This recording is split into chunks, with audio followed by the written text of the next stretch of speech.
بسم اللہ الرحمن الرحیم۔ السلام علیکم ورحمۃ اللہ وبرکاتہ۔ معزز سامعین اکرام، آج میں آپ کے خدمت میں حاضر ہوا ہوں ان جانوروں کے بارے میں جو حلال جانوروں کے حرام اور مکروہ اجزاء کے بارے میں بتائیں گے۔ حلال جانور کے یہ 7 اجزاء کھانا درست نہیں ہے۔ سب سے پہلے بہتا ہوا خون، یہ کھانا جائز نہیں ہے۔ دوسرے نمبر پر مادہ جانور کی شرمگاہ، کھانا جائز نہیں ہے۔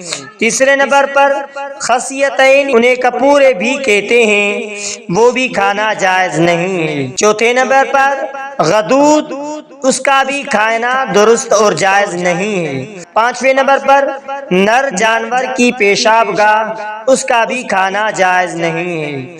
چھٹے نمبر پر مثانہ، اس مثانے کا بھی کھانا جائز نہیں ہے۔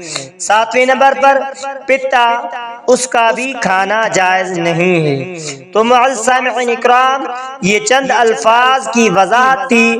غدود سخت گوشت کو کہتے ہیں۔ جانوروں میں بعض اوقات خون جم کر گٹھلی کے شکل اختیار کر لیتا ہے۔ کبھی کسی بیماری کی وجہ سے جلد اور گوشت کے درمیان سخت گوشت کا ٹکڑا بن جاتا ہے۔ اسی طرح کبھی ہڈیوں کے درمیان سخت ٹکڑا بن جاتا ہے، جسے اردو میں گٹھلی یا گھانٹ بھی کہا جاتا ہے۔ اس کے ارد گرد کبھی چربی بھی ہوتی ہے، یعنی غدود کوئی متعین حصہ نہیں بلکہ کسی جانور میں موجود ہوتا ہے۔ مثانہ، پیشاب جمع ہونے کی تھیلی، جس میں پیشاب جمع ہوتا ہے۔ پتا، جگر کے نیچے ایک چھوٹی سی تھیلی جس میں کڑوا ماء موجود ہوتا ہے۔ اگر کسی کو ان اعضاء کی پہچان نہ ہو تو کسی تجربہ کار آدمی سے معلوم کر لینا چاہیے۔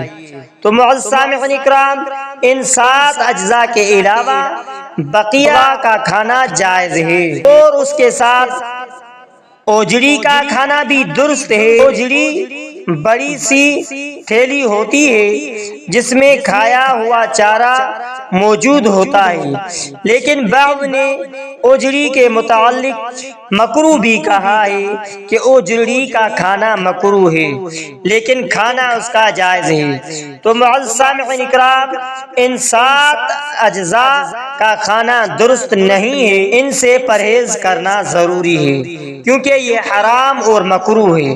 تو معزز سامعین اکرام، آخر میں آپ سے ریکویسٹ ہے کہ اگر آپ نے ہمارے اسلامک وظائف ٹی وی چینل کو سبسکرائب نہیں کیا ہے تو آپ ہمارے اسلامک وظائف ٹی وی چینل کو سبسکرائب کر لیجئے اور بیل آئیکن والے بٹن پر کلک کریں۔ ہو سکے تو اس ویڈیو کو صدقہ جاریہ سمجھ کر شیئر کرنا مت بھولیے۔